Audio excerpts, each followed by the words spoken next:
दिवाळी तो सण जेव्हा अंधार काळोखात आपलं घर, आपलं गाव, आपला देश उजळून दिसतं. एक असा पर्व ज्याचा वर्षभर लहान मुलांपासून ते वृद्ध माणसं आतुरतेने वाट बघतात.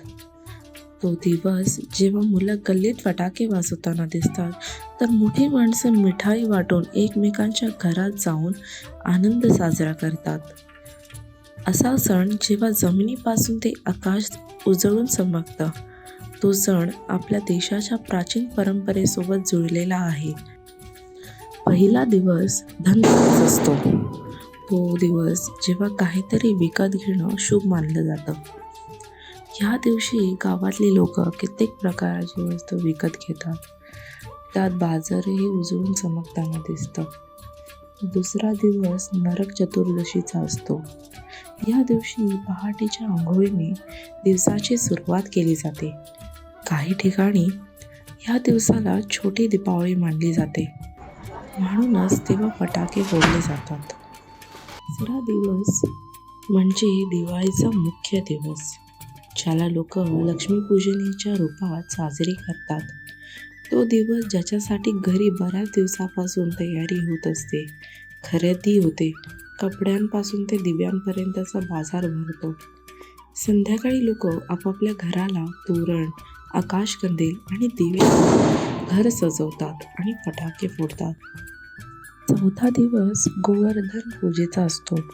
तो दिवस जेव्हा कृष्णदेवाने गोकुळच्या लोकांना इंद्राच्या क्रोधापासून पावसानं वाचवले. तर शेवटचा दिवस असतो तो भाऊबीजेचा.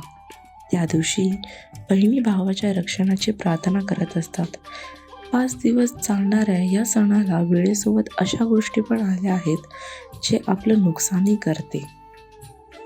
आधुनिकतेमुळे दिव्यांची जागा रंगबिरंगी ऊर्जेने चालणाऱ्या दिव्यांनी घेतली आहे. फुलभाज्यांमध्ये वापरलं जाणारं रासायनिक त्रासदायक होत चाललंय. मिठाईमध्ये भेसळ करून महागड्या चॉकलेटनी त्यांची जागा घेतली आहे. असं नाही आहे की आपण दिवाळीचा सण विसरलो आहोत, पण एवढं नक्की की सण साजरी करायची पद्धत आपण विसरत चाललो आहे, आपल्यापासून दुरावली चालली आहे.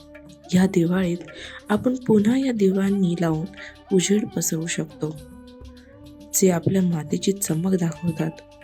मोठ्या फटाक्यांऐवजी फुलभाज्यांच्या उजेडात आपण आपल्या माणसांचा चेहरा बघू शकतो. मिठाईने आपण एकमेकांचं मुख गोड करू शकतो. अशाने दिवाळी पण साजरी होते आणि त्यांची चमक जुळलेल्या संबंधात आपुलकी वाढवते. तुम्हा सर्वांना दिवाळीच्या हार्दिक शुभेच्छा.